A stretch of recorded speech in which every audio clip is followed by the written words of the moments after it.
ನಮಸ್ಕಾರ ಕದಂಬ ನ್ಯೂಸ್ಗೆ ಸ್ವಾಗತ. ನಾನು ಸೋನಿಕಾ ಸುದೇಶ್. ಮೊದಲಿಗೆ ಮುಖ್ಯಾಂಶಗಳು. ಪರಮ ಪೂಜ್ಯ ಡಾಕ್ಟರ್ ಮುರುಘರಾಜೇಂದ್ರ ಮಹಾಸ್ವಾಮಿಯವರ 41ನೇ ಗುರುವಂದನಾ ಮಹೋತ್ಸವದಲ್ಲಿ ಅರಣ್ಯ ಸಚಿವ ಭಾಗಿ. ಬೆಳೆ ಪರಿಹಾರಕ್ಕಾಗಿ ಒತ್ತಾಯಿಸಿ ಬಿಜೆಪಿಯಿಂದ ಬೃಹತ್ ಪ್ರತಿಭಟನೆ. ಬ್ರೇಕ್ಫಾಸ್ಟ್ 2 ಒಗ್ಗಟ್ಟು ಪ್ರದರ್ಶನ. ಹೈಕಮಾಂಡ್ ಹೇಳಿದಾಗ ಡಿಕೆ ಸಿಎಂ ಎಂದ ಸಿದ್ದು. ತಾಂತ್ರಿಕ ದೋಷ. ಸುರಂಗ ಮಾರ್ಗದಲ್ಲಿ ಕೆಟ್ಟು ನಿಂತ ಮೆಟ್ರೋ ರೈಲು, ಪರದಾಡಿದ ಪ್ರಯಾಣಿಕರು. ಸುದ್ದಿಯ ವಿವರಗಳು.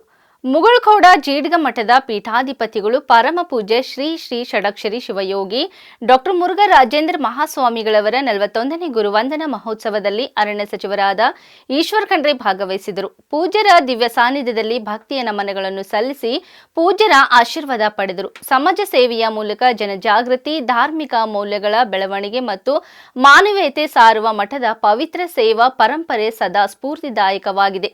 ಪರಮ ಪೂಜ್ಯರ ಆಶೀರ್ವಾದ ಸದಾ ನಮ್ಮೆಲ್ಲರ ಮೇಲಿರಲಿ ಎಂದರು.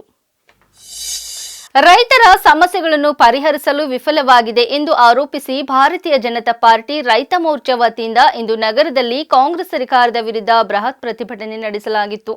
ಭಾರಿ ಮಳೆಯಿಂದ ಬೆಳೆ ಹಾನಿಗೊಳಗಾದ ಎಲ್ಲ ರೈತರಿಗೆ ತಕ್ಷಣ ಮತ್ತು ಸಮರ್ಪಕ ಪರಿಹಾರವನ್ನು ನೀಡುವಂತೆ ಒತ್ತಾಯಿಸಿ ಕೃಷಿ ಕಚೇರಿಯವರಿಗೆ ಮೆರವಣಿಗೆ ಮೂಲಕ ಹೋಗಿ ಮುತ್ತಿಗೆ ಹಾಕಲಾಯಿತು. ಬಿಜೆಪಿ ನಾಯಕರು ಟ್ರ್ಯಾಕ್ಟರ್ ಏರಿ ಪ್ರತಿಭಟನೆ ಮಾಡುವ ಮೂಲಕ ಎಲ್ಲರ ಗಮನ ಸೆಳೆದರು. ರೈತರ ಅಹವಾಲಿಗೆ ಸ್ಪಂದಿಸದ ಸರ್ಕಾರಕ್ಕೆ ಧಿಕ್ಕಾರ. ಕಿಸಾನ್ ಸಮ್ಮಾನ್ ನಿಧಿಯ 4,000 ನೀಡದ ಸರ್ಕಾರಕ್ಕೆ ಧಿಕ್ಕಾರ. ಕಬ್ಬಿನ ಬೆಲೆಯಲ್ಲಿ ಬೀದರ್ ಜಿಲ್ಲೆಗೆ ತಾರತಮ್ಯ ಮಾಡುವ ಸರ್ಕಾರಕ್ಕೆ ಧಿಕ್ಕಾರ ಎಂದು ಘೋಷಣೆ ಕೂಗಿದರು. ಮುಖ್ಯಮಂತ್ರಿಗಳು ಮತ್ತು ಉಪಮುಖ್ಯಮಂತ್ರಿಗಳು ರಾಜ್ಯದ ರೈತರ ಸಂಕಷ್ಟವನ್ನು ನೋಡದೆ ತಮ್ಮ ಕುರ್ಚಿಗಾಗಿ ಆಡಳಿತವನ್ನು ಕಾಲಹರಣ ಮಾಡುತ್ತಿರುವುದು ಅತಿ ಖಂಡನೀಯವಾಗಿದೆ. ಕಾಂಗ್ರೆಸ್ ದುರಾಡಳಿತ ಸರ್ಕಾರವನ್ನು ಕಿತ್ತುವಗೆಯುವವರೆಗೂ ನಮ್ಮ ಹೋರಾಟ ನಿರಂತರವಾಗಿರುತ್ತದೆ. ಈ ಸಂದರ್ಭದಲ್ಲಿ ಶಾಸಕರಾದ ಡಾಕ್ಟರ್ ಶೈಲೇಂದರ್ ಬೆಲ್ದಾಳೆ, ಸಿದ್ದು ಪಾಟೀಲ್, ಬಾಬು ವಾಲಿ, ಸೋಮನಾಥ್ ಪಾಟೀಲ್, ಶಶಿ ಹೊಸಳಿ ಇತರರು ಇದ್ದರು.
ರಾಜ್ಯ ರಾಜಕೀಯದಲ್ಲಿ ಮುಖ್ಯಮಂತ್ರಿ ಕುರ್ಚಿಗಾಗಿ ನಡೆಯುತ್ತಿರುವ ಗುದ್ದಾಟ ಸಿಎಂ ಡಿಸಿಎಂ ಬ್ರೇಕ್ಫಾಸ್ಟ್ ಮೀಟಿಂಗ್ನಲ್ಲಿ ಸದ್ದು ಮಾಡುತ್ತಿದೆ. ಕಳೆದ 3-4 ದಿನದ ಹಿಂದೆ ಸಿಎಂ ಸಿದ್ದರಾಮಯ್ಯ ನಿವಾಸದಲ್ಲಿ ಬ್ರೇಕ್ಫಾಸ್ಟ್ ಮೀಟಿಂಗ್ ಆಯೋಜನೆ ಮಾಡಲಾಗಿತ್ತು. ಡಿಸಿಎಂ ಡಿಕೆ ಶಿವಕುಮಾರ್ ಬ್ರೇಕ್ಫಾಸ್ಟ್ ಮೀಟಿಂಗಿಗೆ ಆಗಮಿಸಿದರು. ಇದೀಗ ಇಂದು ಎರಡನೇ ಬ್ರೇಕ್ಫಾಸ್ಟ್ ಮೀಟಿಂಗ್ ಡಿಕೆಶಿ ನಿವಾಸದಲ್ಲಿ ನಡೆದಿದೆ. ಮುಖ್ಯಮಂತ್ರಿ ಸಿದ್ದರಾಮಯ್ಯ ಇಂದು ಬೆಳಗ್ಗೆ ಉಪಮುಖ್ಯಮಂತ್ರಿ ಡಿಕೆ ಶಿವಕುಮಾರ್ ಅವರ ಸದಾಶಿವನಗರದ ನಿವಾಸಕ್ಕೆ ಆಗಮಿಸಿ ಬ್ರೇಕ್ಫಾಸ್ಟ್ನಲ್ಲಿ ಪಾಲ್ಗೊಂಡರು. ಈ ಸಂದರ್ಭದಲ್ಲಿ ಸಿಎಂ ಸಿದ್ದರಾಮಯ್ಯ ಇಡ್ಲಿ ಮತ್ತು ನಾಟಿ ಕೋಳಿ ಸಾಂಬಾರ್ ಸವಿದರೆ ಡಿಕೆ ಶಿವಕುಮಾರ್ ನಾನ್ ವೆಜ್ ಮುಟ್ಟಿಯೇ ಇಲ್ಲವಂತೆ. ನನ್ನ ಮನೆಗೆ ಊಟಕ್ಕೆ ಅಥವಾ ಬ್ರೇಕ್ಫಾಸ್ಟ್ಗೆ ಬನ್ನಿ ಅಂತ ಡಿಕೆಶಿ ಕರೆದಿದ್ರು. ನಾನು ಮಂಗಳವಾರ ಬರುತ್ತೇನೆ ಎಂದಿದ್ದೆ. ನಾನೇ ಹಳ್ಳಿಯಿಂದ ಕೋಳಿ ತರಿಸಿ ಅಡಿಗೆ ಮಾಡಲು ಹೇಳಿದ್ದೆ. ಅವರು ನಾನ್ ವೆಜ್ ತಿನ್ನಲ್ಲ, ಹೀಗಾಗಿ ನಮ್ಮ ಮನೆಯಲ್ಲಿ ವೆಜ್ ಊಟ. ಡಿಕೆ ಶಿವಕುಮಾರ್ ಮನೆಯಲ್ಲಿ ನಾನು ನಾನ್ ವೆಜ್ ಊಟ ಮಾಡಿದೆ. ಮೈಸೂರು ಶೈಲಿಯಲ್ಲಿಯೇ ಮಾಡಿದ್ದಾರೆ ಎಂದರು. ತಿಂಡಿ ಸೇವನೆ ನಂತರ ಡಿಕೆ ಶಿವಕುಮಾರ್ ತಮ್ಮ ಮನೆಯನ್ನು ಸಿದ್ದರಾಮಯ್ಯ ಅವರಿಗೆ ತೋರಿಸಿದರು.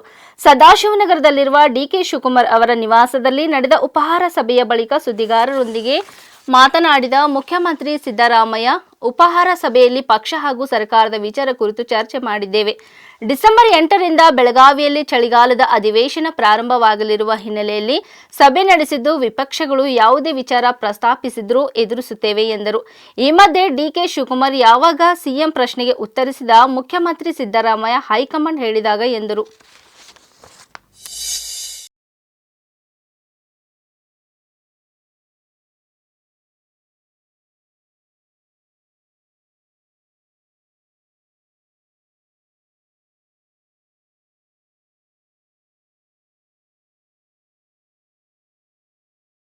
No differences. Myself and DK Shivakumar, we are united. We will unitedly run the government. In the future also, we will run the government unitedly. ಸಚಿವ ಸಂಪುಟ ಪುನರಚನೆ ಮಾಡಬೇಕು ಅಂತ ಹೇಳಿದ್ರಿ 2 ವರ್ಷ ಬಳಿಕ ನಿಮ್ಮ ಆಸೆನೂ ಈಡೇರಲಿಲ್ಲ. High-Command has to take a decision on this. No differences. Myself and DK Shivakumar, we are united. We will unitedly run the government. In the future also, we will run the government unitedly. ಸಚಿವ ಸಂಪುಟ ಪುನರಚನೆ ಮಾಡಬೇಕು ಅಂತ ಹೇಳಿದ್ರಿ 2 ವರ್ಷ ಬಳಿಕ ನಿಮ್ಮ ಆಸೆನೂ ಈಡೇರಲಿಲ್ಲ. High-Command has to take a decision on this. ಸುರಂಗ ಮಾರ್ಗದಲ್ಲಿ ಮೆಟ್ರೋ ರೈಲು ಕೆಟ್ಟ ನಿಂತರಿಂದ ಪ್ರಯಾಣಿಕರು ಪರದಾಡಿದ ಘಟನೆ ಮಂಗಳವಾರ ಬೆಳಗ್ಗೆ ನಡೆದಿದೆ. ವಿಮ್ಕೋ ನಗರ ಡಿಪೋ ಕಡೆಗೆ ತೆರಳುತ್ತಿದ್ದ ಮೆಟ್ರೋ ರೈಲು ತಾಂತ್ರಿಕ ದೋಷದಿಂದ ಸುರಂಗ ಮಾರ್ಗದಲ್ಲಿ ಕೆಟ್ಟು ನಿಂತಿದೆ. ಇದರಿಂದ ದಿಗಿಲುಗೊಂಡ ಪ್ರಯಾಣಿಕರು ಮುಂದೆ ಏನು ಮಾಡಬೇಕು ಎಂಬುದು ಸ್ವಲ್ಪ ಹೊತ್ತು ಪರದಾಡಿದ್ದಾರೆ. ತದನಂತರ ರೈಲ್ವೆ ಹಳ್ಳಿಯಲ್ಲಿ ನಡೆದು ಹೋಗಿದ್ದಾರೆ. ವಿಮ್ಕೋ ನಗರ ಡಿಪೋ ಮತ್ತು ಚೆನ್ನೈ ಅಂತಾರಾಷ್ಟ್ರೀಯ ವಿಮಾನ ನಿಲ್ದಾಣ ಸಂಪರ್ಕಿಸುವ ನೀಲಿ ಮಾರ್ಗದಲ್ಲಿ ಈ ಘಟನೆ ನಡೆದಿದೆ. ಸೆಂಟ್ರಲ್ ಮೆಟ್ರೋ ಮತ್ತು ಹೈಕೋರ್ಟ್ ನಿಲ್ದಾಣದ ನಡುವಿನ ಸುರಂಗ ಮಾರ್ಗದಲ್ಲಿ ಮೆಟ್ರೋ ಕೆಟ್ಟು ನಿಂತಿದೆ. ಕರೆಂಟ್ ಇಲ್ಲದೆಯೋ ಭಯಭೀತಿಗೊಂಡಿದ್ದಾಗ ಪ್ರಯಾಣಿಕರು ತಿಳಿಸಿದ್ದಾರೆ. ಈ ಘಟನೆಯ ವಿಡಿಯೋಗಳು ವೈರಲ್ ಆಗಿದ್ದು, ಪ್ರಯಾಣಿಕರು ಹ್ಯಾಂಡ್ ರೈಲ್ ಹಿಡಿದು ಹೊರಗೆ ಹೋಗಲು ಪ್ರಯತ್ನಿಸುತ್ತಿರುವುದನ್ನು ಕಾಣಬಹುದು. ಇದಾದ 10 ನಿಮಿಷಗಳ ನಂತರ ಅಲ್ಲಿಂದ 500 ಮೀಟರ್ ದೂರದಲ್ಲಿದ್ದ ಹೈಕೋರ್ಟ್ ಮೆಟ್ರೋ ನಿಲ್ದಾಣಕ್ಕೆ ರೈಲು ಹಳ್ಳಿ ಮೇಲೆ ನಡೆದು ಹೋಗಲು ಅನೌನ್ಸ್ಮೆಂಟ್ ಬಂದಿತು ಎಂದು ಪ್ರಯಾಣಿಕರೊಬ್ಬರು ವಿವರಿಸಿದರು. ಮಾಜಿ ಶಾಸಕರಾದ ಆರ್.ವಿ. ದೇವರಾಜ್ ಅವರ ಪಾರ್ಥಿವ ಶರೀರದ ಅಂತಿಮ ದರ್ಶನ ಪಡೆದ ಸಿಎಂ ಸಿದ್ದರಾಮಯ್ಯ ಬಳಿಕ ಅವರ ಕುಟುಂಬ ಸದಸ್ಯರಿಗೆ ಸಾಂತ್ವನ ಹೇಳಿದರು. ಎಂಎಲ್ಎ ಹಾಗೂ ಎಂಎಲ್ಸಿ ಆಗಿ ಸೇವೆ ಸಲ್ಲಿಸಿದ್ದ ಆರ್.ವಿ. ದೇವರಾಜ್ ಅವರು ನಿಧನರಾಗಿದ್ದಾರೆ. ನಾಳೆಯೇ ಅವರ ಜನ್ಮದಿನವಾಗಿದ್ದರಿಂದ ಮೈಸೂರಿನ ಚಾಮುಂಡಿ ಬೆಟ್ಟಕ್ಕೆ ಭೇಟಿಗೆ ಹೋಗಿದ್ದರು. ಇದೇ ಸಂದರ್ಭದಲ್ಲಿ ಹೃದಯಾಘಾತಕ್ಕೆ ಒಳಗಾಗಿ ನಿಧನರಾಗಿರುವುದು ಅತ್ಯಂತ ನೋವಿನ ಸಂಗತಿ. ದೇವರಾಜ್ ಅವರು ಕಾಂಗ್ರೆಸ್ ಪಕ್ಷದ ನಿಷ್ಠಾವಂತ ಕಾರ್ಯಕರ್ತರಾಗಿದ್ದರು. ಅವರ ಅಗಲಿಕೆಯಿಂದ ಕಾಂಗ್ರೆಸ್ ಪಕ್ಷಕ್ಕೆ ತುಂಬಲಾರದ ನಷ್ಟ ಉಂಟಾಗಿದೆ. ಇತ್ತೀಚೆಗೆ ನನ್ನನ್ನು ಭೇಟಿಯಾಗಿದ್ದ ದೇವರಾಜ್ ಅವರು ಕೆಲವು ವಿಚಾರಗಳ ಬಗ್ಗೆ ಚರ್ಚಿಸಿದರು. ದೇವರಾಜ್ ಅವರ ಆತ್ಮಕ್ಕೆ ಶಾಂತಿ ದೊರಕಲಿ ಹಾಗೂ ಅವರ ಕುಟುಂಬ ವರ್ಗ ಹಾಗೂ ಅಭಿಮಾನಿ ಬಳಗಕ್ಕೆ ಅವರ ಅಗಲಿಕೆಯ ದುಃಖವನ್ನು ಭರಿಸುವ ಶಕ್ತಿಯನ್ನು ಭಗವಂತ ನೀಡಲಿ ಎಂದು ಪ್ರಾರ್ಥಿಸುತ್ತೇನೆ ಎಂದರು.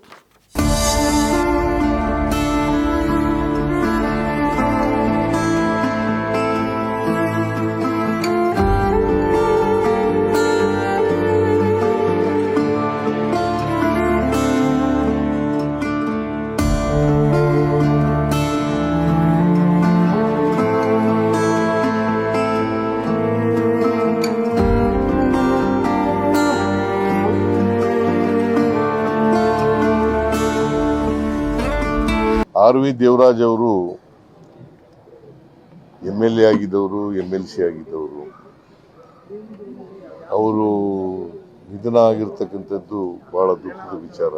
ಅವರಿಗೆ ಸುಮಾರು 67 ವರ್ಷ ಆಗಿತ್ತು. ಪಾಪ ಚಾಮುಂಡಿ ಬೆಟ್ಟ ದರ್ಶನಕ್ಕೆ ಹೋಗ್ತಾ ಇದ್ರು, ಚಾಮುಂಡೇಶ್ವರಿ ದರ್ಶನಕ್ಕೆ ಹೋಗ್ತಾ ಇದ್ರು.